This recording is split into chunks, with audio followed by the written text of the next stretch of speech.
Welcome to tonight's descent into darkness, literally. Because we're talking about medieval dungeons, and more specifically, the unlucky souls whose job was to guard them. Sounds tough, sounds intense, maybe even heroic if your brain's still soaked in fantasy novels. Reality? It was moldy bread, screaming prisoners, and a work environment that smelled like failure and human despair. Dungeon guards didn't wear shiny armor. They wore rags soaked in sweat, fear, and soup stains from a lunch they barely finished. And no, they didn't get a sword with a dragon hilt. They got a wooden baton with splinters and a warning not to lose it. Most didn't grow up saying, "I want to guard a room full of angry, chained men while rats gnaw on my boots." It wasn't a dream job. It wasn't even a job. It was a punishment with a paycheck. The kind of job you got after being caught stealing a bishop's chicken or punching the wrong baron. Congratulations, here's your cell keys. Try not to die on your first week. Let's set the scene. You wake up in a room with one tiny window, mold on the ceiling, and a bucket in the corner that smells like last month's regrets. That's your guardhouse. No fire, no warmth, and definitely no privacy. Your job starts before sunrise and ends whenever your replacement arrives, assuming they don't get drunk or eaten by dog's breakfast. A piece of bread so stale it could double as a weapon, and a cup of ale that's more water than courage. Then it's down into the pit, the dungeon, a place where hope goes to suffocate. You open the door and get punched in the face by the stench of rot, sweat, and really bad decisions. There's no torchlight ambience here. It's cold, wet, and echoey. You carry a lantern that flickers like your will to live. The chains rattle, someone coughs blood, and you pray it's not contagious. Welcome to your office. The prisoners? They're not misunderstood rogues with tragic backstories. They're angry, broken, and sometimes naked. One guy screams about dragons, another throws his soup at you again. Most of them think you're worse than the guy who put them there. You're not a hero. You're not even respected. You're just the guy who drags the food bucket around and occasionally gets bitten. If you're lucky, the chains hold. If not, you get tackled by a starving lunatic with nothing to lose. And no, you don't get hazard pay. You get yelled at for bleeding on the stonework. You ever tried breaking up a fight between two shackled men with a wooden stick and a prayer? It's less epic duel and more, please stop biting each other. This job isn't about justice. It's about surviving until dinner and hoping you're not on cleanup duty. Sanitation. What sanitation? You think medieval castles had janitorial staff scrubbing cells with lavender? Try again. Your cleaning kit is a rag, a bucket of questionably warm water, and the ability to hold your breath for 90 seconds. Blood, vomit, worse, all part of the package. You scrub, you gag, and sometimes you just throw straw over it and pretend it's clean. There's no plumbing, just holes in the floor and hope you're not cleaning for health. You're cleaning to delay the plague by one more shift. And when the rats show up, and they always do, you're not allowed to kill them. They're part of the ecosystem now. Some even have names. That's Gerald. He ate a man's ear once you give him space. People outside think you're scary. A dark figure lurking near the gate, whispering to tortured souls. Truth is, you're scared of everything. Of the prisoners, of the rats, of the draft that makes your bones ache, and the boss who thinks yelling is a leadership skill. You're scared because your lantern's going out again and you still haven't checked cell 9. And cell 9 is the one with the guy who spits fire when he talks. You try to act tough, but your boots squeak, your voice cracks, and your belt's one loop away from giving up entirely. You're not a warden. You're a babysitter for the damned. And if one more noble tosses a fresh prisoner in without paperwork, you're going to scream louder than the guy in cell 3, and that's saying something. Let's talk uniforms. You don't get armor. You get a tunic with holes, pants that don't fit, and a hood that smells like soup from 2 rains ago. Your boots are secondhand and wet all the time, even when it hasn't rained in weeks. And no, you don't get gloves. Why?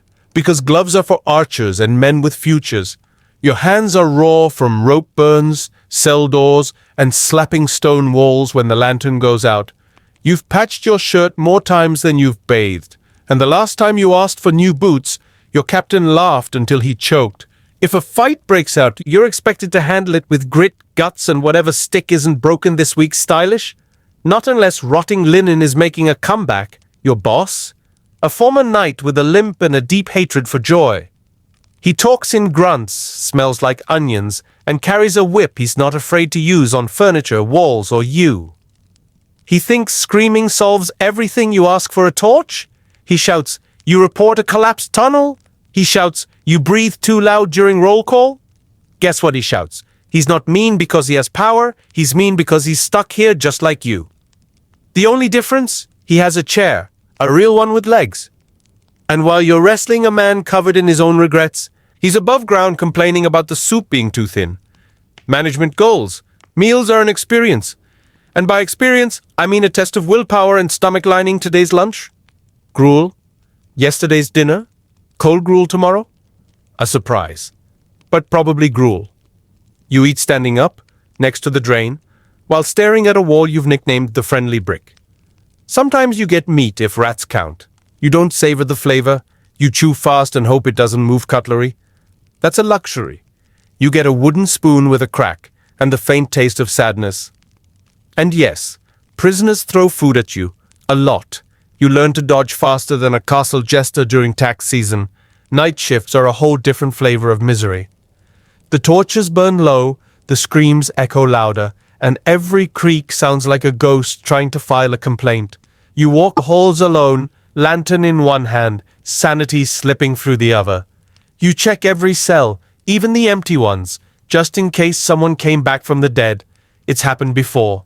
You hear whispers that don't make sense, footsteps that don't belong to you, and once in a while, a prisoner just disappears. Nobody asks questions. They just mark the cell available and hand you more straw. You don't sleep during the day either. The light's too bright. And besides, nightmares are more restful than reality. Let's not forget the visitors' nobles who stroll in pretending to care. They wrinkle their noses, make snide comments, and then ask you to torture someone. Gently, you try to smile. You fail. One day it's the tax collector demanding info from a merchant who shorted him a coin. The next, it's a lady with too much perfume and a very casual interest in what the rack actually does. You're expected to nod, obey, and pretend none of it bothers you. But it does. Every scream, every begging sob, every time you're forced to stand there like a statue while someone's life breaks it, chips at you, little by little, until the only thing you feel anymore is tired. Then there's the paperwork. Oh yes, medieval paperwork was a thing. It wasn't typed, it wasn't neat, and it wasn't stored in color-coded folders. It was damp scrolls, smeared ink, and writing on the back of soup-stained receipts because parchment was expensive. You had to log who came in, who died, who screamed too loudly, and whether or not cell 4 tried to eat their blanket again. And God forbid you made a spelling mistake. The captain couldn't read, but he knew when something looked wrong. You weren't just a guard, you were a scribe, a spy, and the unwilling author of 101 Things I Heard Through a Wall. You recorded confessions, arguments, and once a poem about cheese from a prisoner who hadn't slept in 6 days. Half your time was spent hunched over a crate, using a feather to scribble nonsense while praying your candle didn't die. No ink left. Use blood, whose blood? Doesn't matter. Welcome to record keeping in the dungeon of despair. Let's talk pay. Or more accurately, the cruel joke that passed for pay. You got coins if the kingdom remembered you existed this week. Some months, you were paid in favor, which meant a pat on the back and a biscuit if you were lucky. Your actual wages could barely buy soap, and you were expected to provide your own boots, and don't ask for a raise unless you enjoy being laughed at until your ears fall off. They say service to the crown is its own reward. That's hilarious, because the only thing you were serving was time and trench foot. If you needed a new tunic, you bartered with the cook. If you needed medicine, you asked the drunk herbalist who thought cough syrup was a myth. And if you needed anything more serious like food with flavor, you were out of luck. You lived off scraps, favors, and the occasional stolen apple that definitely didn't taste like regret. Once in a while they sent in the torturer, not because they needed him, but because someone upstairs wanted to make a statement. He was always pale, smelled like burned leather, and carried tools that jingled like a haunted wind chime. You had to follow him around, hold the lantern, and pretend you weren't terrified. He'd talk to the prisoners like they were dinner guests, all calm and polite, while tightening straps and heating iron rods. And you had to clean up after. You'd scrub blood off the walls while someone cried in the corner and wonder if you were still technically employed by the crown or just part of some sick hobby club. You didn't like him, no one did, but you didn't say it out loud, because if he didn't like your face, you might end up in the chair by accident. So you smiled, nodded, and counted the seconds until he left. The worst part? The quiet days? The days when no one screamed, no one visited, and the only sound was water dripping somewhere above your sanity. On those days, the silence wrapped around you like a damp cloak. You'd sit near the gate staring at nothing, wondering if time still worked down here. You'd listen to your own breath, count cracks in the stone, and try not to think about the dreams that stopped coming. You weren't a guard anymore. You were a ghost with a keyring. The prisoners stopped talking. You stopped talking. The rats were louder than your thoughts band in the stillness. You realized something awful. You didn't want to leave. Not because it was good, but because it was all you knew now. Outside meant people. People meant questions. Questions meant truth. And the truth. You hadn't smiled in years. Not a real one anyway. Sometimes new guards arrived, fresh faces, full of hope and bad decisions. They wore belts too tight, asked too many questions, and still believed in things like honor and fairness. You'd watch them try to scrub a wall with a smile. You'd hear them whistling during roll call. You knew it wouldn't last. By week 2, the smile was gone. By week 3, the whistling stopped. By month 2, they were chewing bread with dead eyes and muttering to themselves about the candle that talks. You didn't warn them. You just let the dungeon teach them, like it taught you slow, cruel lessons that carved wrinkles into your face and nightmares into your sleep. You saw yourself in them, not the hopeful part, the broken part waiting to be born. The dungeon didn't take prisoners. It made them out of guards. Rainy days were hell. The dungeon leaked from every crack, and you suddenly discovered which corner doubled as a waterfall. The floors turned into rivers, the ceilings wept, and the prisoners used their buckets like boats. You had to wade through ankle-deep filth just to check cells. Your lantern would sputter out every 5 steps, and don't even think about firewood. The storage room was always empty, according to the quartermaster, who, by the way, had the driest boots in the kingdom. Your own cloak clung to you like cold regret, and your toes felt like forgotten relics, and you knew, deep in your soggy soul, that tomorrow would smell like mildew, mold, and misery just like today, but wetter. You didn't curse the rain. You cursed the roof, and whoever built it with dreams and a drunken goat. Prisoner deaths weren't rare.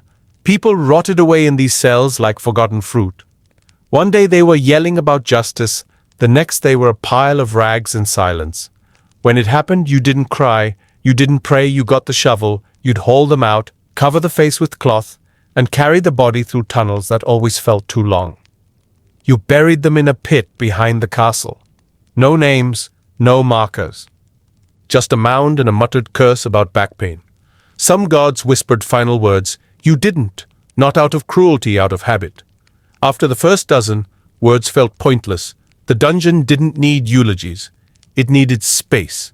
Every once in a while, someone escaped.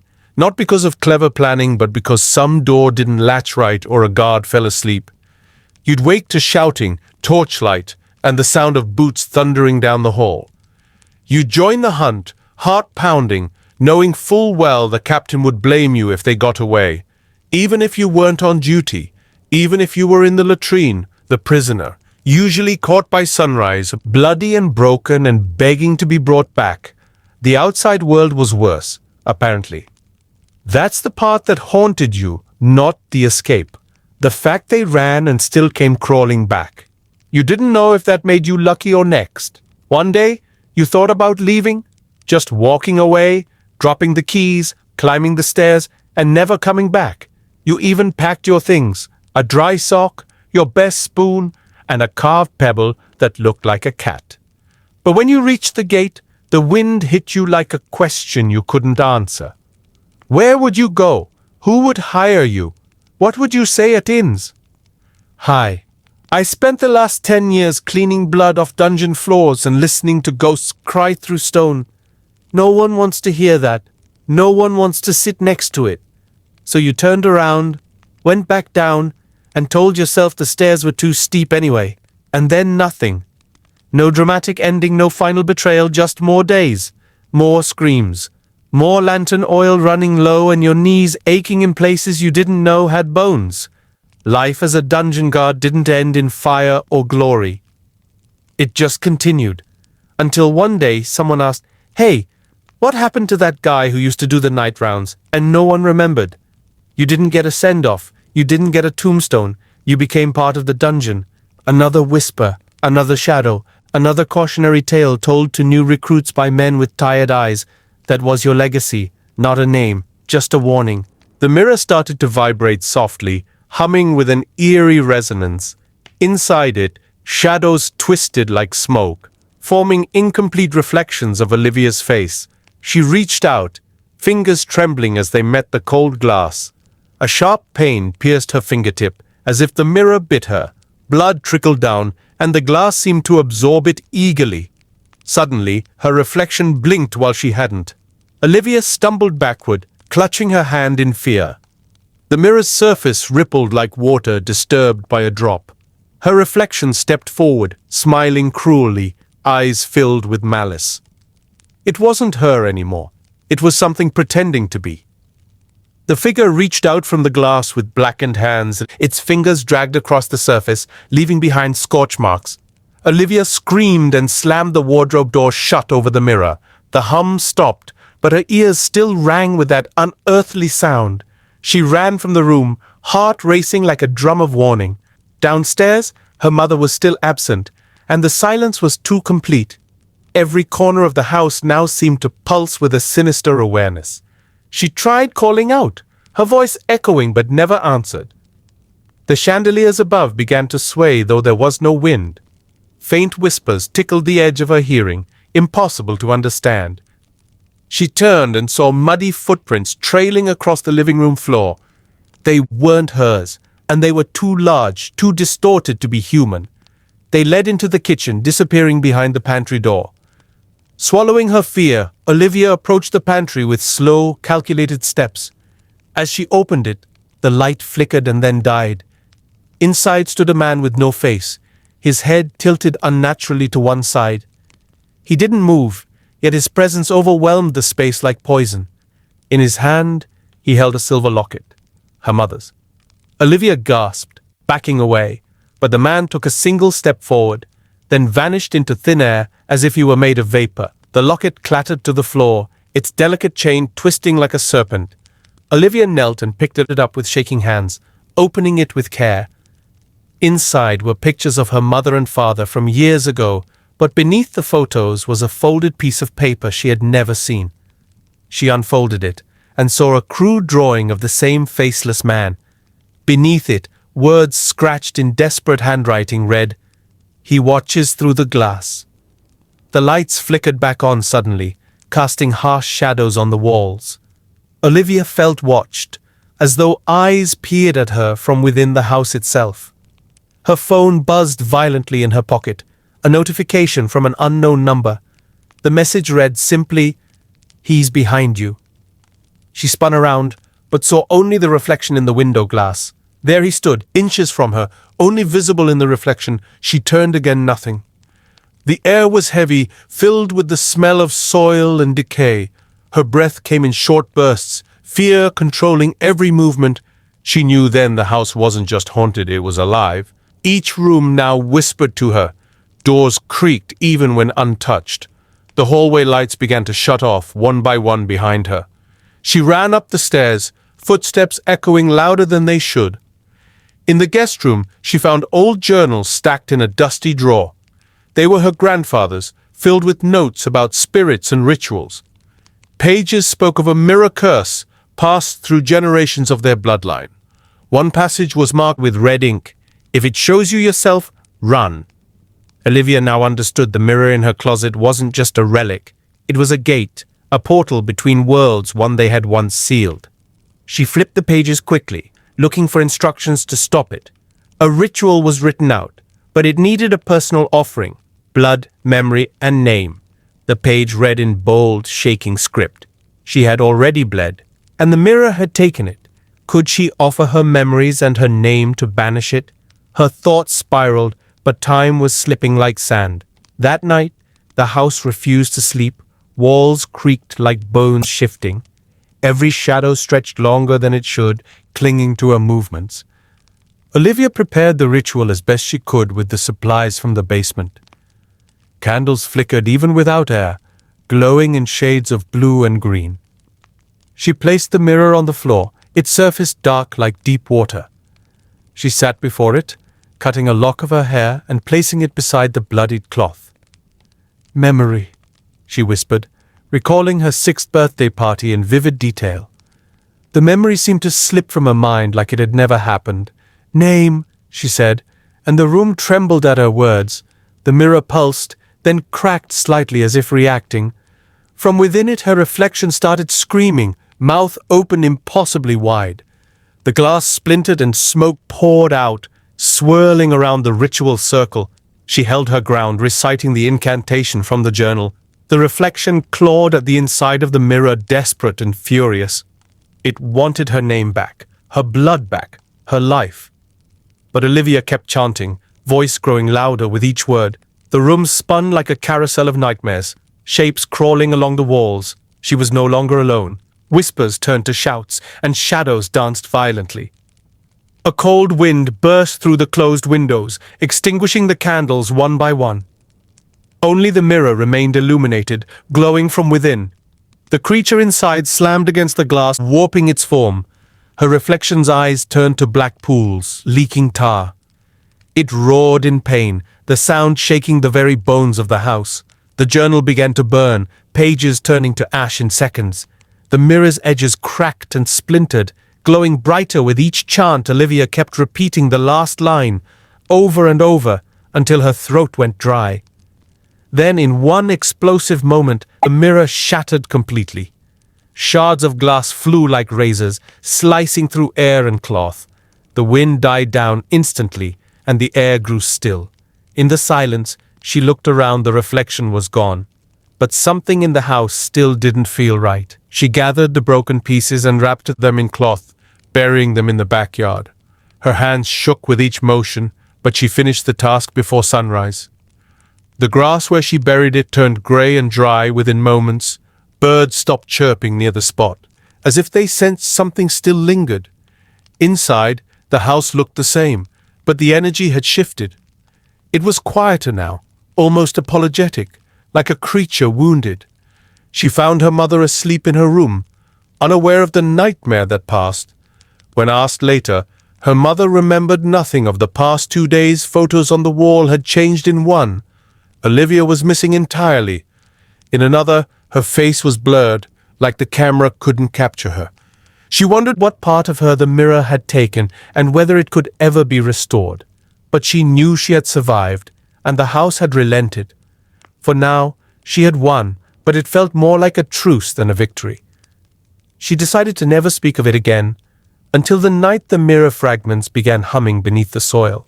Over the next week, strange dreams haunted her every night. In them, she was trapped in a house made entirely of mirrors. Each version of her screamed in silence, banging to get out. She'd wake up with cuts on her arms that hadn't been there before. One morning, she found a shard of the mirror on her pillow. She had buried every last piece, hadn't she? The air around her room smelled faintly of old smoke and wet soil. Her mother had started talking in her sleep, saying the same name repeatedly. It was Olivia's name, but said in reverse, like a broken record. The lights flickered again at 3 a.m., always 3 a.m. The clock hands spun wildly, then stopped dead at that hour. She heard footsteps in the attic, slow and deliberate. The ritual had failed, or worse, only paused the darkness. The mirror had found a new way back. And it wanted more than just reflection now. Olivia decided to visit the only remaining person who might understand her grandfather's old friend, a retired priest living in the outskirts of town. He listened quietly, face pale with dread, and showed her an old text. It warned of spirits that disguise themselves in memories and reflections, entities that could only be banished if willingly named. He asked Olivia if she ever said her name during the ritual she had, and his face turned grim, knowing what that meant. "You didn't banish it," he said. "You invited it with your true self." Now it had a hold on her name, her essence. The only way to defeat it was to reclaim her name from its mouth. And to do that, she would have to enter the mirror's world willingly. She needed to find its heart, the origin glass, where it was first created. A place where the dead reflected the living and refused to let go. The priest warned her, once inside, her body would be vacant.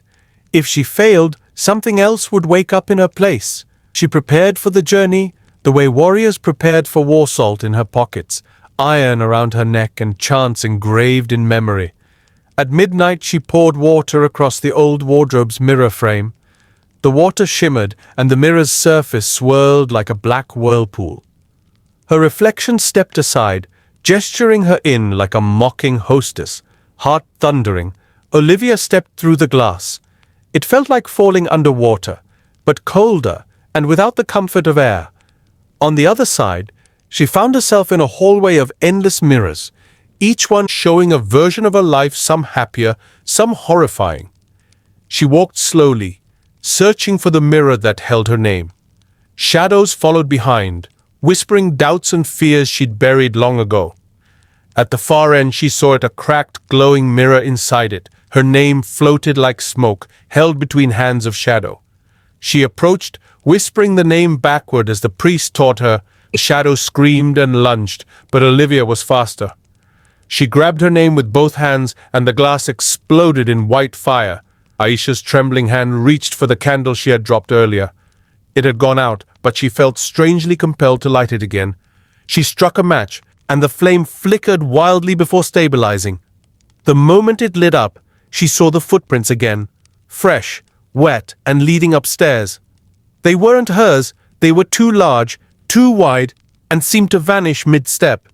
She followed them slowly, her breath shallow, the candlelight quivering in her grasp. The hallway seemed longer than before, stretching unnaturally into darkness. Her bedroom door was ajar, though she remembered shutting it tightly. A low growl echoed from inside, followed by a soft scraping sound. The candle flame twisted unnaturally, bending toward the door like a magnet. She stepped inside, and the room was completely empty, yet the bed was sunken, as if someone was sitting. A sudden gust slammed the door shut behind her, plunging her into eerie silence. Aisha turned, and in the mirror above her dresser, she saw something standing behind her. Not a person, but a tall figure made of shadows, its face shifting like smoke. When she spun around, nothing was there, but her reflection was still screaming. She backed away from the mirror, heart pounding so hard she could hear it. Suddenly, her reflection stopped mimicking her, smiling instead a twisted, knowing grin. The room began to distort, walls bending inward like they were breathing. The reflection reached through the glass with a smoky hand. Touching her shoulder, Aisha screamed and stumbled back, falling into the corner near her bookshelf. Books toppled off the shelves one by one, titles rearranging themselves into words. They spelled, "You invited it." Then the letters crumbled to dust. From under the bed came a dragging sound, slow and deliberate, growing louder. Her legs refused to move, paralyzed by fear and the weight of the air. The candle flickered and then turned blue, casting an otherworldly glow across the room. A figure began to rise from beneath the bed, long limbs unfolding like broken bones. It had no face, only a mouth stretched across where eyes should be. The thing whispered in a dry, brittle voice, "You called me back." Aisha grabbed the candle and threw it at the creature, desperate to stop it. Instead of fire, the flame expanded into light, revealing a torn photograph of her as a child and the same figure in the background. She never remembered that photo being taken, nor the dark presence near her. Aisha snatched the photo, trembling as it burned her skin with coldness. The image curled at the edges, but the figure in it remained intact. Suddenly, she was no longer in her room. The walls melted away. She stood in a long hallway, lined with mirrors on both sides, stretching into infinity. Each mirror showed her at a different age, a different moment, but all with the shadow in the background. She ran, not knowing where to go, only wanting to escape the reflections, but the hallway bent in a circle, leading her back to where she started now. All the mirrors were cracked, and from each crack, a voice whispered her name. Her ears rang from the chorus of whispers, louder than any scream she had ever heard. She covered her ears, but the sound pressed into her skull, bypassing her senses. One mirror shattered completely, and something stepped through it. It wore her face, a twisted, pale version of herself, with hollow eyes. It smiled and said, "You were always the doorway." Then it lunged at her, merging into her body like smoke entering a bottle. Aisha gasped as the air turned thick, like trying to breathe underwater. She fell to her knees, her vision fracturing like glass. Too many images all at once, memories flooded in. But they weren't hers, they belonged to the creature. It had lived in the house for generations, feeding off grief and loneliness. It had once been human, but something terrible happened in that house long ago. A ritual gone wrong, a child sacrificed, and a soul torn in two. That soul had fused with the walls, with the shadows, with time itself, and it needed a body to return someone who could see it, speak its name. The moment Aisha read from the journal, she unknowingly gave it form again. Now she was sharing her mind with it, and it was stronger. She fought back mentally, screaming within her thoughts, clawing at the thing inside. It laughed in return, showing her endless corridors of others who had lost the battle. But Aisha was different. Her fear had limits. Her will did not. She reached into the shared memory, searching for the original ritual. There had to be a way to undo it, to unbind the thing from her soul. In her mind, the scene appeared. A dusty basement. Symbols carved into stone candles flickered in a precise pattern, and blood was used as ink. She saw the woman who had started it all, her great-grandmother. Eyes wide with regret, Aisha realized the connection wasn't random. It was in her bloodline. The spirit had waited, generation after generation, for someone to open the door again. But it had also made one mistake. It had shown Aisha how it began. Using the memory, Aisha mimicked the ritual in her mind, reversing each chant. The spirit thrashed inside her, but she held steady, chanting louder within herself. With each reversed word, the shadow inside her weakened, howling in fury. Images flickered around her like flames, the hallway, the attic, the grave. Then the floor beneath her cracked open, revealing a pit of swirling ash.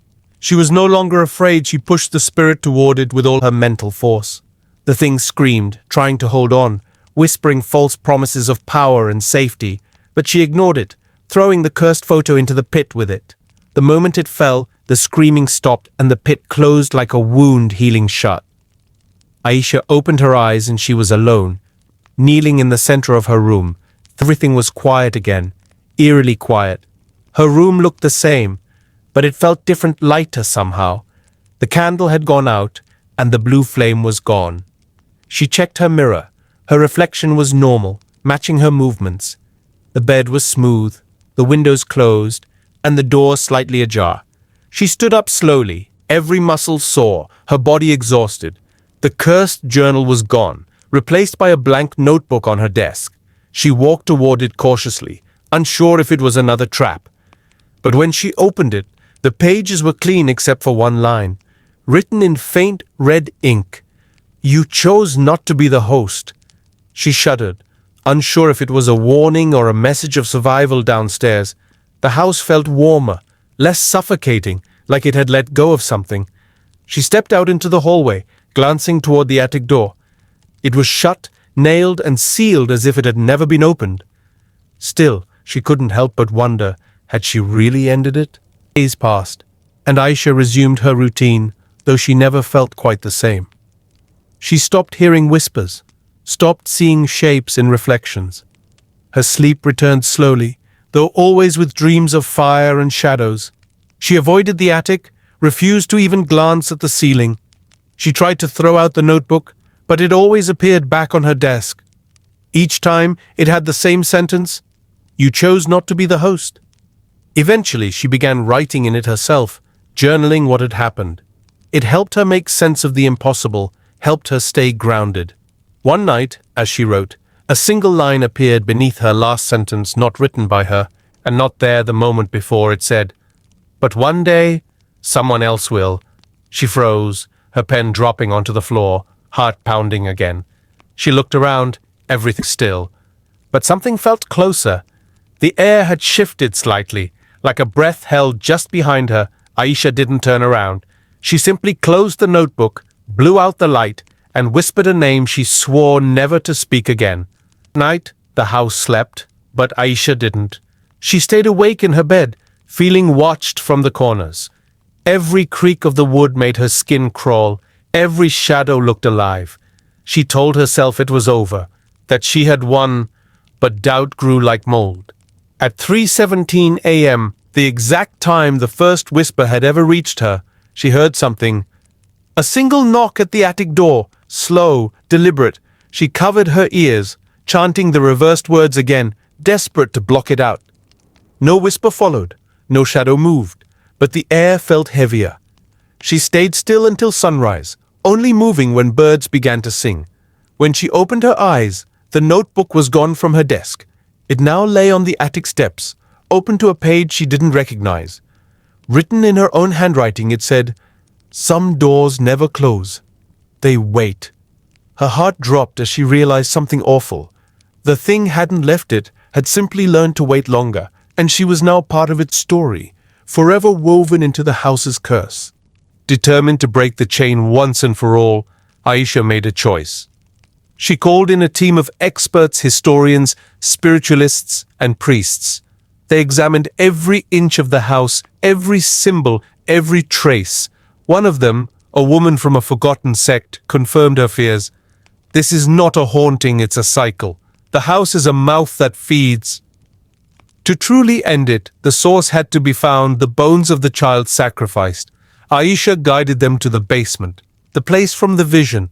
Beneath the old flooring, they dug and found a small box sealed with wax.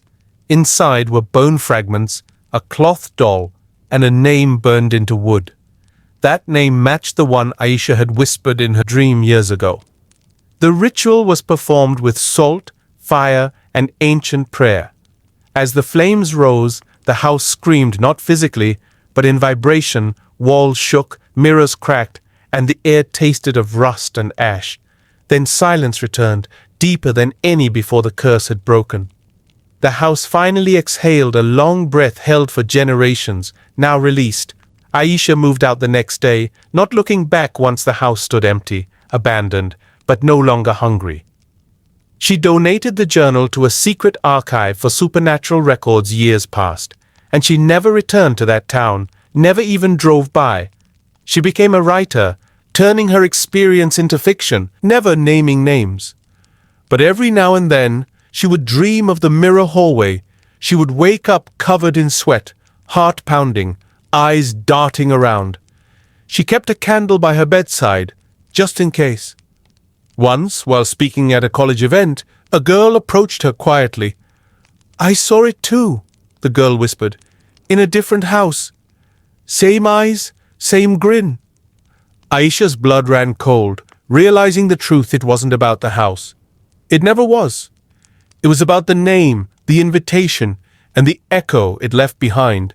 And some stories, no matter how buried, always find a new listener, especially the ones that whisper through walls, never naming names. But every now and then, she would dream of the mirror. As the moonlight filtered through the broken window, Mira noticed something etched into the wooden floor beneath the torn rug. A circle of ancient symbols pulsed faintly, as if alive, humming with a low vibration that filled her bones with dread. Jay stepped closer, his flashlight flickering again, casting jagged shadows across the markings. "I think this is a summoning seal," he whispered, remembering the symbols from an occult book he'd once skimmed.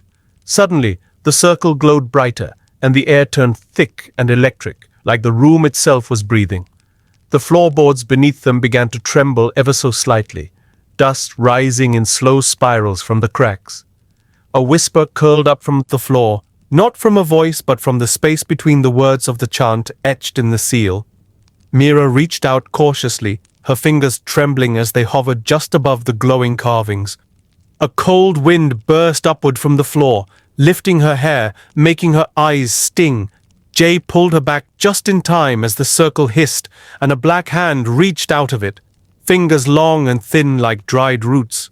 They both stumbled away as the hand dissolved into black smoke, retreating into the circle. "This place isn't cursed because of what happened," Mira gasped, backing toward the wall. "It's cursed because something was let in," Jay added, eyes wide. They both looked at the old journal Mira had carried, which now pulsed with the same eerie glow as the seal. It was never just a story or a warning. It was a doorway. They decided they needed to destroy the seal before anything else could rise through it. Jay grabbed a fire poker from the fireplace, but as he jabbed it toward the circle, it bounced back as if hitting glass. Invisible resistance shimmered around the circle like a dome. Humming louder the harder they tried to break it, Mira flipped through the journal again, looking for any instruction, and her eyes landed on a page marked in blood. "Only the one who summoned can seal again," was scribbled in hurried handwriting. Her fingers traced the page, and suddenly her vision blurred and a memory not hers flashed in her mind. She saw a woman in a white nightgown, chanting with trembling lips, standing over the same glowing circle. The woman sobbed as she summoned something, then collapsed as black smoke took her. Mira blinked and gasped, heart racing. She had seen the moment it began. The original summoning. She wasn't trying to curse the house. She was begging something to bring someone back, Mira muttered. The circle was born out of grief, not malice, but it had fed on sorrow and grown darker over the years. Jay stared at her as she explained, realization dawning that the only way to stop it was to finish the chant, to reverse it. Mira clenched the book tighter, swallowing fear like acid as the wind picked up again inside the house. They would have to summon it fully to seal it away. The idea of willingly bringing the entity forth twisted Mira's stomach, but they were out of time. Already the walls were pulsing like veins, the very house responding to the energy beneath it. She stood within the circle, chanting the reversal from the journal, her voice shaking but growing louder with each line. Jay stood just outside, keeping the flashlight steady, his free hand clutching the fire poker. The floor beneath her began to warp and bubble, and a deep groan rose from the earth. Black smoke spiraled upward, slower this time, like it was being drawn unwillingly. Mira's eyes rolled back for a moment as something tried to enter her, cold and slimy like a shadow crawling across her soul. Jay yelled her name, but she pushed through, forcing the chant louder until blood trickled from her nose. The smoke took shape inside the circle, forming a mass of tendrils, hollow eyes blinking in unison. The walls cracked and a low scream erupted from the basement, echoing through the pipes like a siren. Mira kept going, even when her knees buckled, even when her skin felt like it was being peeled back layer by layer. The entity lunged forward, but the invisible dome held it in place, now glowing red-hot like molten steel. With the final word of the chant, a blinding white light burst from the journal, hitting the entity squarely in its chest. It screamed, a sound like metal ripping and bones shattering as it began to fold in on itself. Then, silence. The house was still. The circle scorched into black ash, and Mira collapsed into Jay's arms, drained and barely conscious. The journal lay closed beside her, the cover charred but the seal gone. They sat in silence for minutes, hearts thudding like war drums, unsure if it was truly over. Then the air changed, light, breathable, no longer thick with fear. A breeze came through the broken window, this time soft, like nature reclaiming space from something unnatural. Mira looked at Jay with hollow eyes, exhausted but alive, and whispered, "We need to leave this place." They didn't speak again as they exited the mansion, stepping over the crumbling threshold. Outside, the forest was quiet, the owls silent, and the moon high and pale. When they reached the car, Jay turned to take one last look at the house. It looked older, as if time had caught up with it all at once, vines already creeping over its frame. Mira rested her head on the dashboard, and for the first time in weeks, she felt her chest rise without weight. As they drove away, the mansion disappeared behind the trees, fading like a bad dream. Neither of them noticed the faint red glow that pulsed once in the rearview mirror. A final breath from something not quite done. But for now, they had survived. They didn't know what the price was yet, but it had been paid. Back in town, Mira stayed with her aunt while Jay returned to his apartment, both trying to resume normal life. They didn't speak about what had happened, not to anyone, not even each other in the days that followed.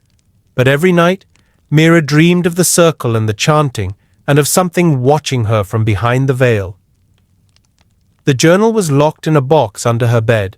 Wrapped in layers of cloth and salt, Jay had started researching old summoning rituals, unable to let it go, needing to know what they faced. He found references to entities that latched onto grief and pain, growing powerful through generations of sorrow. The mansion, it seemed, wasn't unique. Other places had been infected by similar darkness. One night, Jay called Mira with a shaken voice. "It's not over," he said. He explained that the entity might have been sealed, but the wound it left was still open. Other houses, other circles, other people. This was part of something much larger. Mira listened in silence, her hand slowly reaching for the journal even as she swore she'd never open it again. Jay wanted to investigate further, to track down the origins of these entities. But Mira wasn't sure she had the strength to walk into the darkness again. Still, something inside her stirred. Not fear this time, but responsibility. They had survived for a reason, and maybe that reason was to stop this from spreading further. Arya turned slowly to face the entity again, her fingers tightening around the rusted key. The silence between them was alive, like a coiled serpent ready to strike. The entity's face contorted into something that no human mind could fully comprehend. It was smiling, not with lips or eyes, but with the very idea of a smile. "I gave you a chance, child," it hissed, its voice both whisper and thunder. "But you opened the final memory, and now you belong to me." The wind inside the room grew colder, pulling at her hair like unseen fingers. Arya remembered the old priest's warning about doorways never meant to open. The ground beneath her cracked and pulsed like it was breathing. She clutched the locket around her neck, her mother's voice echoing in her mind. "You were born for this, Arya, born to end what I couldn't." The entity lunged but froze midair as light burst from the locket. The golden light wrapped around her body like divine armor. Screams filled the air, not from her, but from the darkness itself. The house groaned violently, as if awakening from a 1,000-year nightmare. The walls of the house began to melt into shadows, revealing rooms that had never existed. Corridors twisted into impossible shapes, stretching like veins into an ancient heart. Arya took a step forward, the floor solidifying beneath her only when she believed it would. The entity shrieked, retreating deeper into the shifting geometry of the house. It was no longer a house now. It was a memory palace built by pain and bound by regret. Arya moved with purpose, each heartbeat lighting the path ahead of her feet. The portraits along the walls cried tears of blood, whispering secrets only she could hear. "You are the key, you are the curse, you are the cure," they chanted in voices layered like echoes. She entered a great hall filled with mirrors that didn't show reflections but moments. One mirror showed her mother screaming in childbirth. Another showed a young Arya playing near the old well behind the house. Yet another showed her as a shadow, walking among shadows. She reached out and touched the mirror where her mother wept, and instantly understood the curse hadn't started with her. It had passed through generations. This wasn't just her fight. It was the final chapter of a forgotten war. Suddenly, the entity appeared behind her reflection, no longer hiding in illusion. It looked weaker now, fragmented, its body flickering like a dying flame. "You saw the truth," it growled, its voice laced with ancient agony. "But truth does not save, girl. It binds." Arya turned to face it, her eyes glowing with ancestral fire. She raised the rusted key, and it shimmered into a blade of golden energy. The key was never meant for a lock. It was always a weapon. The entity roared and charged, claws swiping with unnatural speed. She dodged effortlessly, moving like she had trained for this her entire life. Each strike of the golden blade cut away pieces of the entity's illusion. Behind it, she saw what it truly was, a broken child formed of abandoned sorrow. It wasn't evil. It was the house's grief, trapped and grown monstrous. But that didn't make it innocent. and she would not let it destroy another soul. She stabbed the blade into the heart of the entity. There was no scream, only silence so deep it felt like the end of time. Then light. The house trembled violently, pieces of ceiling falling like dying memories. The mirrors shattered, each releasing a glowing moth into the air.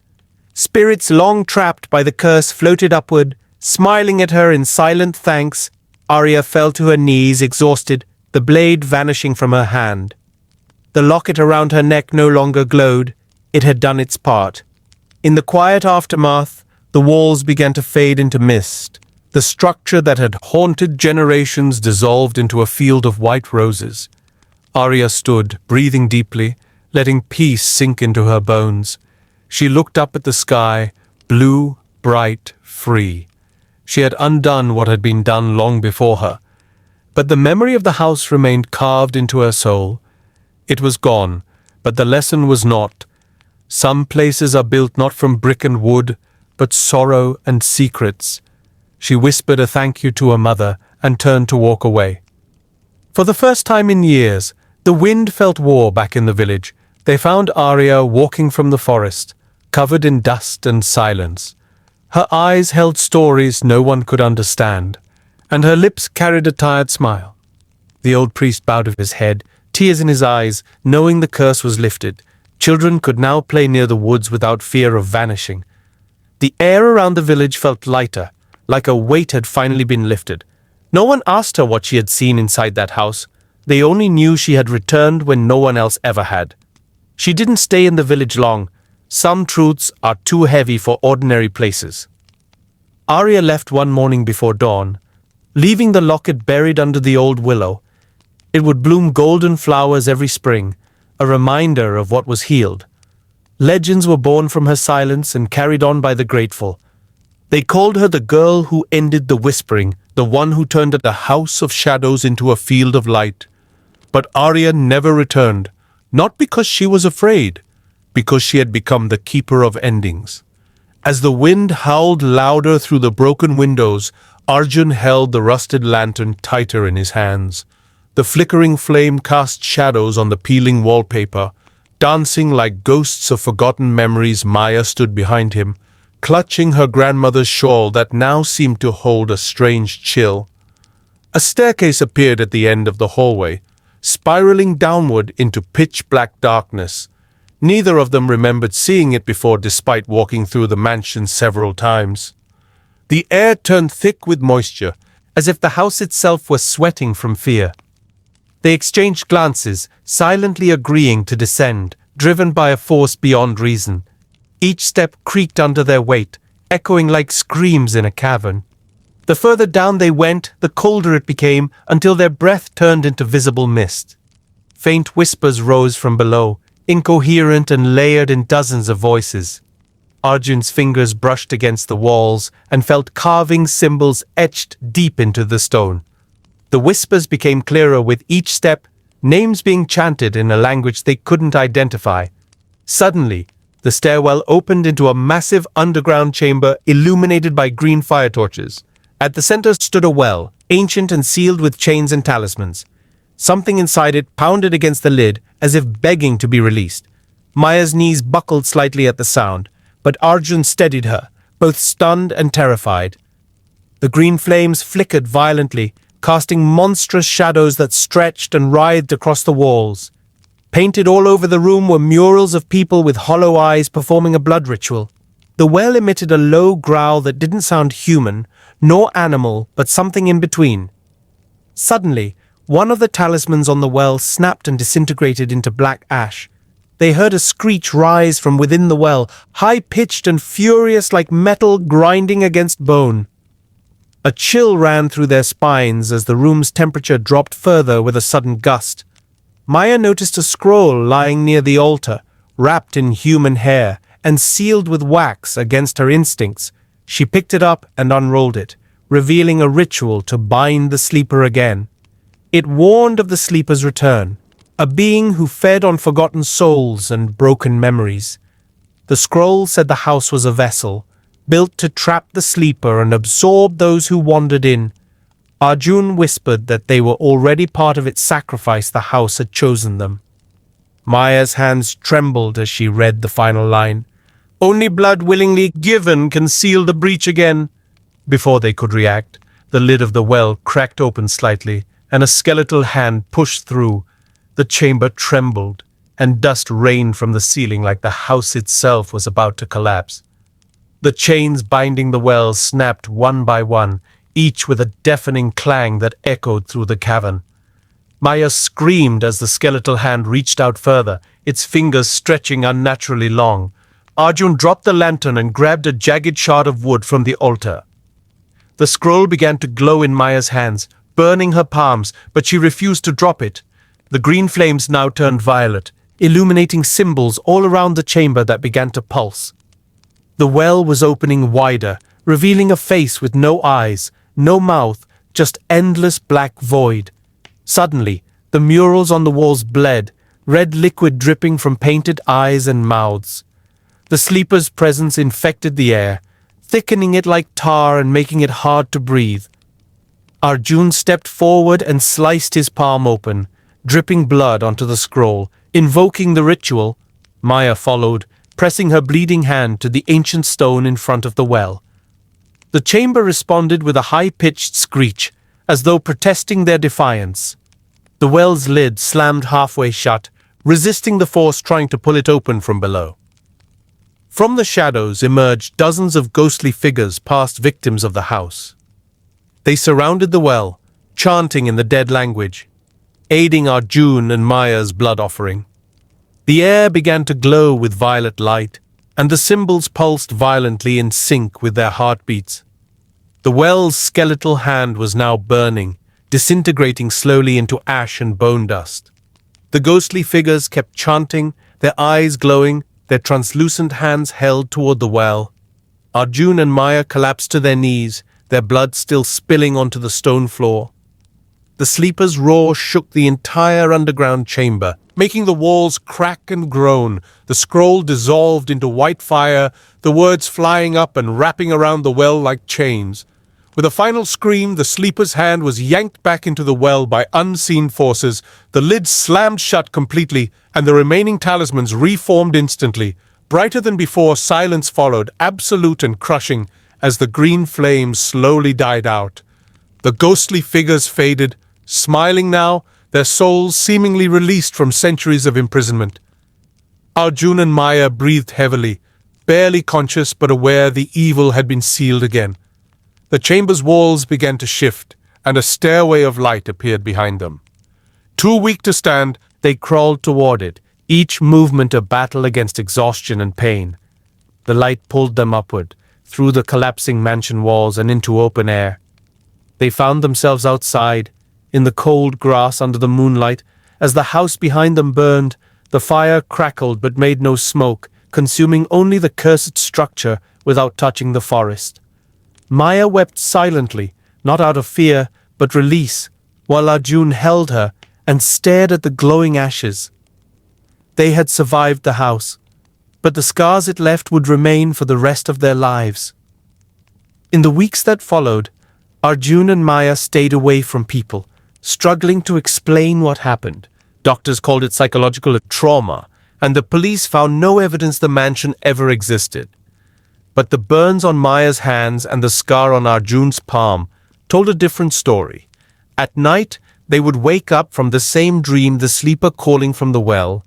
They tried burning sage, praying, meditating, but the feeling of being watched never truly faded. Maya began sketching the murals she saw underground, often in her sleep, without realizing. Arjun kept the shard of wood he used at the altar, though it now pulsed with warmth at night. One evening, a letter arrived at their apartment, unmarked and smelling of old books. Inside was another scroll, different from the one before, sealed with red wax bearing a spiral symbol. The note inside simply read, "It is never over, only postponed." Maya dropped the letter and backed away, trembling, her eyes fixed on the wax seal. Arjun picked it up and felt a sudden wave of nausea, the air turning heavy for a second. He looked out the window and saw a figure standing across the street, still and silent. They rushed outside, but the figure vanished, leaving only footprints made of ash. As the night deepened, they realized the house might have been destroyed, but the sleeper still lingered. And now it had chosen them as the new keepers of its secret, or perhaps its next gate. Arjun watched in horror as the shadow figure climbed out of the old mirror. It had no face, just an empty void where eyes should be, and its hands were soaked in dripping ink. The room grew colder, the frost on the windows cracking with sharp, echoing sounds. Ria tried to scream, but her voice stuck in her throat like stone. The figure stepped toward them, its movements slow but full of menace. Suddenly, the old bell in the corridor began ringing by itself, deep and ghostly. The sound paralyzed Arjun, reminding him of the stories his grandmother used to tell. Ria clutched his hand and whispered that this shadow was not just haunting them, it was feeding. They had to run, but the figure stood between them and the only exit.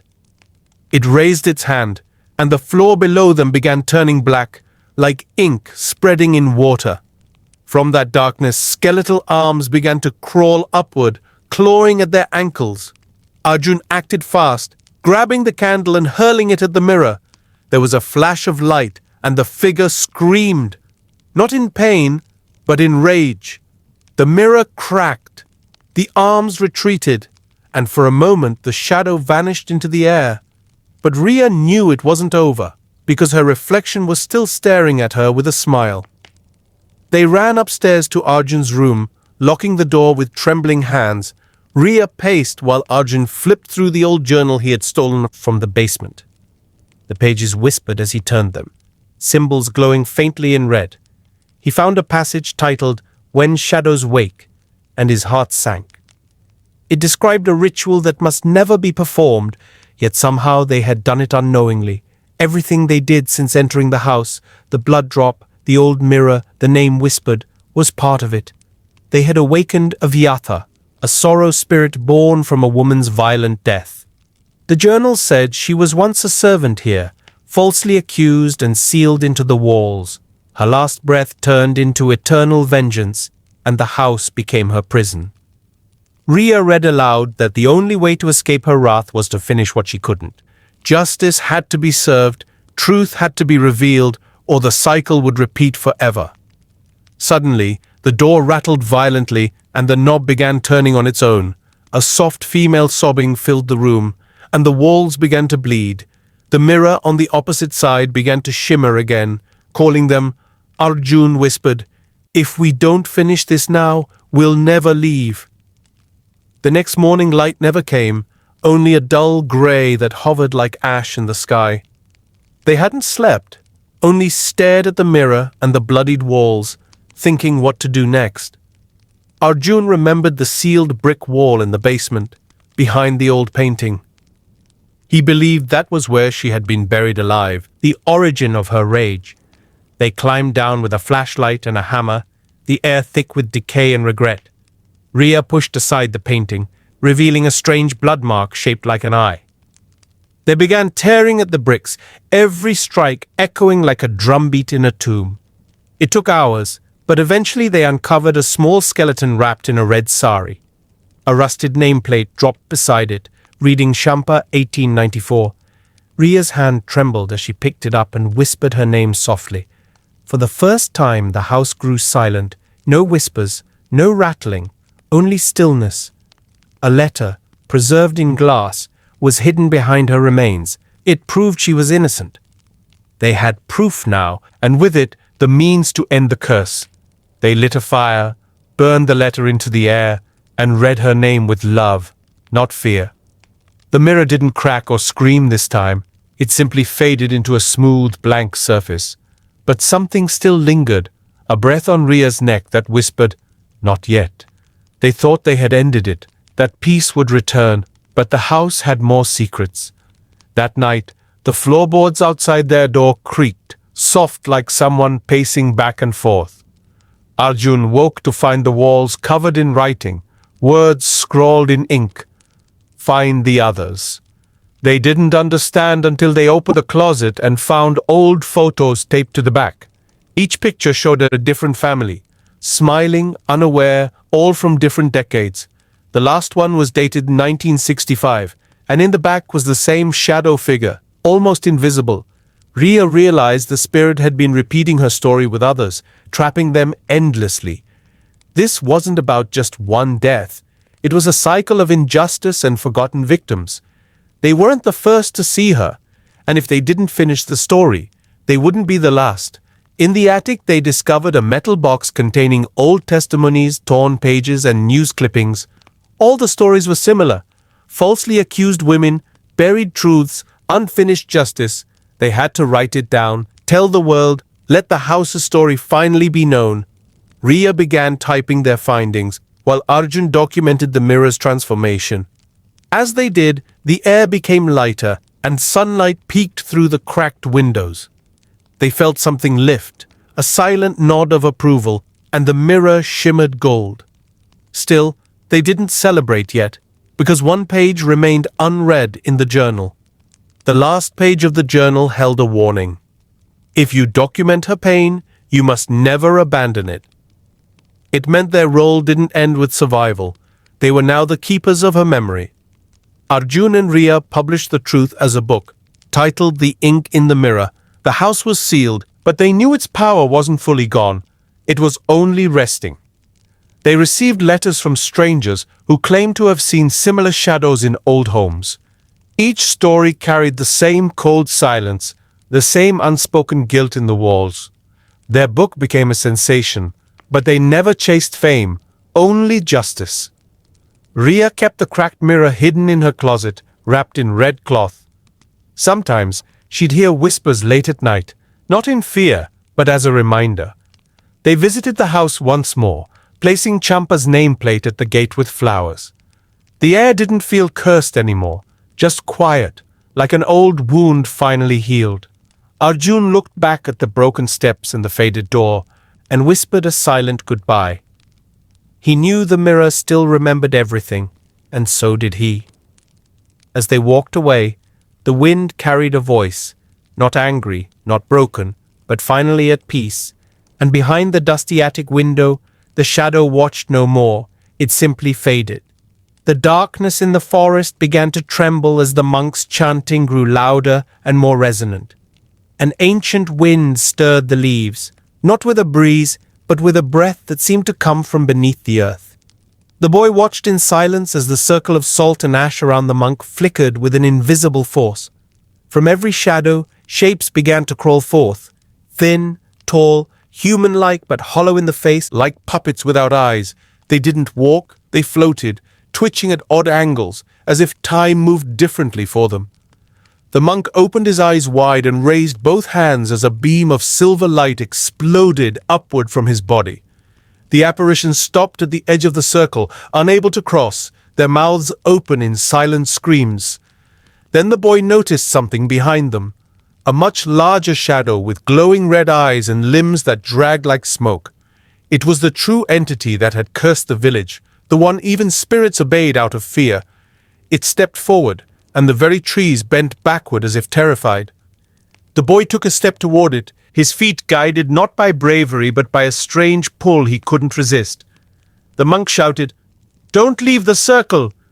But his voice was drowned out by a sudden, deafening wail. The red-eyed entity whispered something in a tongue that turned the boy's breath into ice. All the small spirits vanished instantly, leaving only the great one standing before the monk and the boy. Then, with a motion like melting, the entity lunged toward the boy, but the monk leapt between them. The collision of darkness and light sent shockwaves across the forest, shaking reality itself. Everything froze. No sound, no wind, not even breath moved in the air. It felt like the world had forgotten to keep turning. In the space between seconds, the monk was suspended in mid-air, arms spread wide as the entity's claws pierced his chest. Yet from the monk's open wound, light poured out instead of blood, pure, blinding, sacred. The entity recoiled, screeching in agony, its smoky form beginning to crack and fragment like burnt paper. The boy fell to his knees, clutching his head as voices filled his skull. thousands of voices of souls freed from centuries of torment. The light from the monk enveloped the entire area, and for the first time, the boy saw the forest not as a place of shadows, but as a garden of spirits waiting to be freed. The cursed tree behind them caught fire, not with flame but with golden light that burned without smoke. The entity shrieked again and tried to flee, but invisible chains shot from the light and dragged it down into the glowing earth. The ground beneath them opened slightly, just a crack, and the entity was pulled inside, vanishing with one final roar that shattered every mirror and window in the village. The monk collapsed, glowing faintly, his robes now soaked in both blood and ash. The boy crawled to him, sobbing, trying to hold his broken body together. The monk smiled gently and whispered something the boy couldn't fully understand. But the final words were clear. "You are the guardian now. Keep the doorway sealed." The village awoke the next day to a strange stillness, not of fear, but of peace. The howling winds that plagued them each night were gone. The crows that had nested on every rooftop vanished. Even the dried-up well in the center of the village now shimmered with clean, clear water. The villagers gathered around the boy, who stood near the edge of the forest, barefoot and covered in ash. They saw something in his eyes that hadn't been there before, a silence that came from seeing too much. He didn't speak much that morning, only said that the monk was gone and the curse was lifted. But the villagers noticed the scar on his chest, shaped like a closed eye, glowing faintly beneath his shirt. He returned to the small hut by the woods and placed the monk's sandals at the door, never allowing anyone to step inside again. Every night, he lit the same incense the monk had used and recited a prayer none of them understood. The children stopped crying in their sleep, and the dogs no longer barked into empty corners. Even the dead seemed to rest easier. No more scratches at doors, no more whispering under floorboards. Life slowly returned to normal, but they knew the forest would never be truly ordinary again, and the boy, now young no longer, was never seen playing or laughing. He had become something else. Years passed, but no one forgot the night of light and shadow. The hut in the forest became a shrine where villagers left offerings, incense, rice, and letters written in fear. Some said the boy had grown into a man with white hair and eyes that reflected moonlight. Others said he never aged at all, and could be seen walking the forest even when no one entered. Children were warned never to step beyond the clearing after dusk, not out of fear but out of respect for the guardian and what he protected. One traveler who once ignored the warning returned days later, his hair turned white and his voice lost forever. The villagers understood that the forest was still alive with echoes, but those echoes now served the guardian and kept the true darkness sealed deep beneath the roots. The scar on the guardian's chest would pulse on certain nights, especially when the moon was red. And on those nights, he stayed awake until dawn, watching the tree that still stood, now wrapped in iron chains and sacred threads. It was no longer cursed, but it still breathed, and he was the only one who could hear it. He kept his promise to the monk, even though the price was his youth, his peace, and his name. For the boy who had once wandered into the woods had become the forest itself. And the world kept turning because he kept watching. There were whispers of a second gateway, deeper in the mountain ranges where the fog never lifted, and one day a girl from another village began hearing the same voices the boy once did. But that is another story, for another moon, under another cursed sky. The forest slept again, its breath calm, its heart still beating behind bark and stone, and the guardian, alone but never lonely, remained where he was needed. He had become legend, but he had never asked to be. He only wanted to save the monk who had saved him. But fate had chosen otherwise, and the forest never let go. In the village square a statue was built, not of the boy, but of the monk with the open arms. The boy had erased himself from memory, so that only the sacrifice would remain. And deep beneath the roots, something older than time sighed in defeat, bound in silence by light and blood. It waited again, but without hope for now. The the guardian was ready, and he had learned never to close both eyes at once. As Mira stepped onto the damp wooden floor, her breath caught at the sight before her. The entire hallway was lined with mirrors that didn't reflect her image at all. Instead, they showed moving images of the past. Children crying, doors slamming, shadows lurking. She slowly walked past each mirror, watching scenes of past victims unfold like memories etched into the glass. One mirror showed her own father yelling at someone invisible in this very house. Another showed a woman floating in midair, screaming without a voice. Each reflection felt like a warning, not just a memory. As she passed the final mirror, she felt something cold graze her shoulder, even though no one was there. She turned fast, heart racing, but the hallway was empty. Only the last mirror flickered briefly with a reflection that wasn't hers. The basement door creaked open behind her, as if summoned by her thoughts. From deep below, she heard the faint sound of dripping water and something breathing heavily. Holding the flashlight tight, Mira descended the stairs with slow, careful steps. The air grew colder with each step, and her legs trembled with dread she couldn't shake.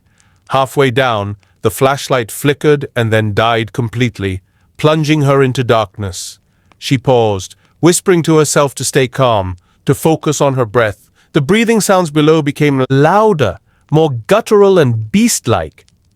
Suddenly, a match sparked to life behind her, lighting the stairwell in orange glow. An old woman's voice rasped, "You shouldn't have come here, child." Mira turned around, but there was no one holding the match anymore. Her feet finally touched the stone floor of the basement, cold and uneven beneath her shoes. The room was vast, much larger than she expected, and filled with old hospital beds and rusted chains. The walls were lined with cages, each holding shadowy figures huddled in silence. One cage opened slowly with a loud metallic screech, echoing like a scream. From inside crawled a figure with broken limbs but glowing eyes. Crawling toward her like an animal, Mira backed away, heart thundering, but tripped over a chain and fell hard onto the floor. As the figure neared, it whispered her name in a dozen voices overlapping in disharmony. Just as it lunged, a bright blue flame lit the center of the room, and the figure shrieked in pain. An old monk stood in the firelight, chanting words in a language Mira didn't know. The figure evaporated in a cloud of black smoke, leaving only the monk's eyes locked onto hers. "You have the mark, girl," the monk said. Stepping closer with a grave expression, Mira looked down and saw a faint, glowing symbol pulsing on her left wrist. "This place was once a temple before it became a house of death," he explained. "Your bloodline is bound to the spirit that haunts this place, and it feeds on guilt and silence." Mira tried to ask questions, but her voice cracked under fear and confusion. The monk handed her a relic, an amulet shaped like an open eye with a crimson center. "You must face it in the final room where it was born," he said, disappearing into ash. Left alone, Mira walked forward, following a stone path that led deeper underground. The air grew thicker with whispers that grew louder with every step she took. She reached a giant iron door covered in ancient runes, its surface vibrating with dark energy. With a trembling hand, she pressed the amulet against the center of the door.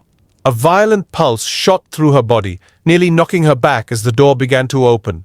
Behind it lay a vast cavern lit by floating orbs of dim white light, revealing a throne made of bones. Sitting atop it was a creature half human, half shadow, eyes glowing red, smile stretching unnaturally wide. Mira stepped inside, heart screaming, but something deeper inside her had already awakened. The creature hissed her name with delight, rising slowly, bones cracking with every movement. "This is where your story ends or begins," it growled, voice both male and female. Mira clutched the amulet tight, feeling heat course through her veins like liquid fire. The creature lunged, but she stood firm, chanting words she didn't remember learning. Light burst from her chest, meeting the creature head-on as the entire cavern shook violently. As the final night approached, the air grew colder and heavier than ever. Ira's once vibrant face was now pale, her eyes vacant as if her soul was already gone. The villagers gathered outside her house, praying, hoping, but no one dared to step inside. The walls of the blue room pulsed with a strange light, almost like it was breathing. A low, guttural sound echoed through the village, shaking windows and chilling hearts. It was the sound of something waking up, something old and angry. Ira's father fell to his knees outside the door, tears flowing as he begged the entity to stop. But inside, the entity had already claimed full control of Ira's body. She moved slowly toward the window, whispering words in a forgotten language, and as the moonlight hit her face, her eyes turned black, reflecting the darkness within. Just then, an old woman appeared from the woods, clutching a scroll made of animal skin. She was the last living priestess of an ancient order who once sealed this curse centuries ago. Her name was Viana, and she had been waiting for this night all her life. She stepped through the crowd, her voice firm as she ordered them to make way. With trembling hands, she drew a circle of salt and ash around the house. She began chanting in a tongue that made even the wind go silent. Inside, Ira screamed, but the voice wasn't hers anymore. It was layered with something demonic. Viana's chants grew louder, more desperate, as the ground beneath them cracked. The house trembled, the windows shattered, and an invisible force lashed out at the priestess. But she stood her ground, bleeding from her ears, determined to trap the evil again. Suddenly, a blinding light erupted from the circle, swallowing the house in white fire.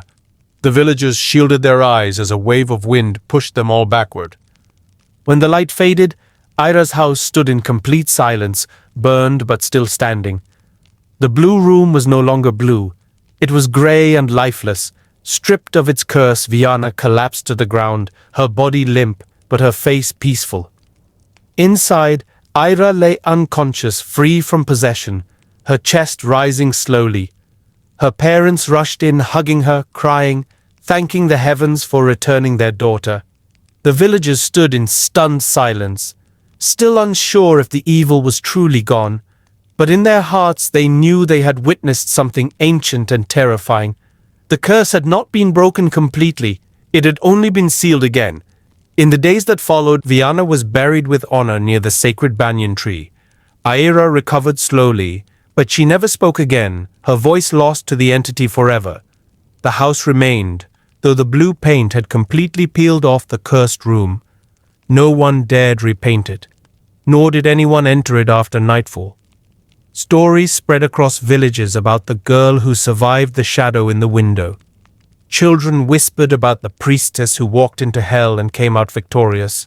But elders warned that the curse would return if anyone disturbed the room again. So the door to the blue room was sealed, chained with sacred symbols etched in stone. And every year on the same night, villagers left flowers outside Ira's gate, a reminder of the evil they survived and the silence that saved them. Years passed, but the story lived on, growing deeper in the roots of the village's fear.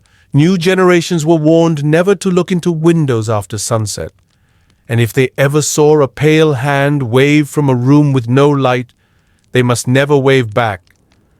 Ira never left the village again, her life quiet, her mind stuck between two worlds. But sometimes, in the dead of night, her neighbors saw her staring at the grey room, her lips moving without sound, her fingers tracing symbols in the air. The priestess had sealed the curse, but not completely erased its memory. It lingered like smoke, waiting patiently in silence, because the room still stood, and the curse still breathed, though faintly. And one day, when all had forgotten, it would return through another window. As the final night fell upon the cursed mansion, the remaining villagers gathered at the edge of the property, holding torches and chanting prayers they barely remembered. Kavya stood at the center, eyes wide open, blood on her feet from walking the salt circle barefoot, her voice echoing as she called out the entity's name. The spirit of the drowned girl appeared once more, her face calm, but her eyes filled with pain as if she too longed for release. Kavya asked her to show the truth, and the ghost raised her hand, revealing the past in flickering visions that shimmered in the air. The mansion's owner had sacrificed the girl to an ancient spirit in exchange for immortality, but instead cursed the land with death. The girl's soul had been trapped, misused by the spirit and forced to torment anyone who entered. Now that her story was told, she looked at Kavya with tearful eyes and whispered that she wanted peace. Kavya nodded and placed the girl's remains in a silver urn, surrounded by sage and salt, and began the final chant. The house shook violently, windows bursting as the ghost let out a final scream, the air thick with sorrow and ash. Then silence fell for the first time in years, and a breeze swept through, cool and pure, as the mansion faded into dust. The villagers collapsed to their knees, staring in disbelief as the cursed structure crumbled into the earth like it had never existed. Kavya stood alone in the clearing, the silver urn warm in her hands, glowing faintly with golden light as if the girl's soul had finally found rest. From the shadows the priest approached, his eyes no longer clouded with fear, and he placed his hand on Kavya's shoulder with quiet respect. "You've broken what no one could," he said, his voice filled with awe and relief. That night they buried the urn beneath a flowering tree on sacred ground, and as dawn broke, the first sun rays touched the earth with new life. For the first time, birds returned to the village, and children laughed in the streets where silence had ruled. The village elder declared a day of remembrance each year, not of fear, but of honor for those who had suffered and those who had freed them. Kavya looked out at the horizon, her eyes heavy with emotion, but her heart strangely light. She had been a stranger once, but now she was the keeper of their salvation, her name etched in their history forever. And though the darkness had passed, its memory remained not to haunt, but to remind. In the weeks that followed, Kavya wrote down every detail of her experience, hoping her words would guide others who encountered the supernatural. She mailed the journal to a university that studied paranormal cases, including photos and artifacts from the mansion before it was destroyed. Scholars read her story in disbelief, some calling her a hoax, others naming her a hero, but all were deeply shaken by the clarity and power of her account.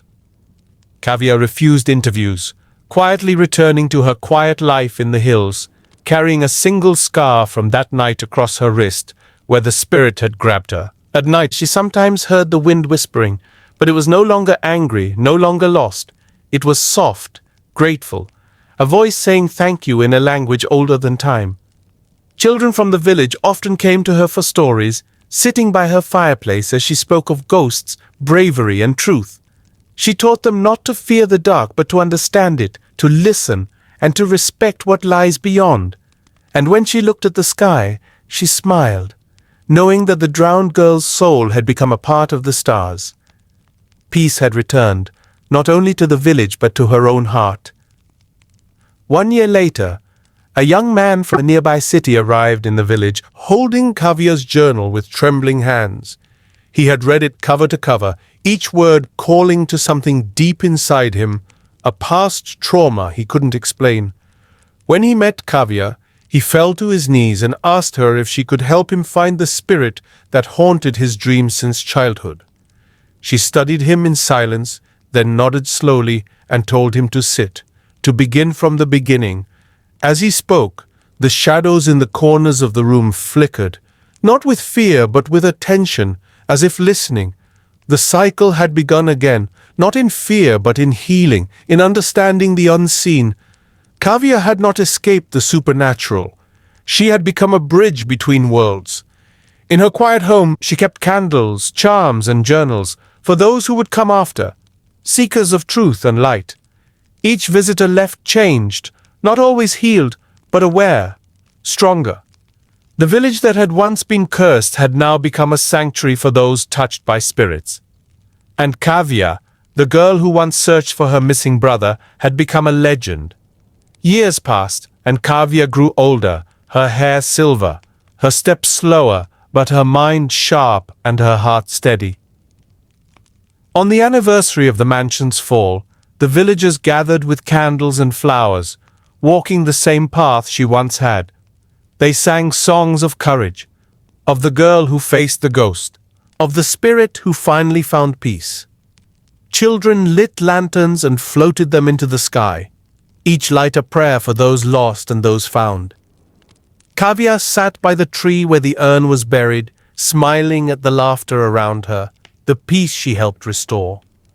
A gentle wind brushed her cheek, and she felt a familiar warmth, as if the drowned girl still watched over her. As night fell, stars filled the sky like never before, the moon casting a silver glow on the village's rooftops. Kavya closed her eyes and rested her head back, a final breath soft on her lips, her soul leaving quietly, peacefully.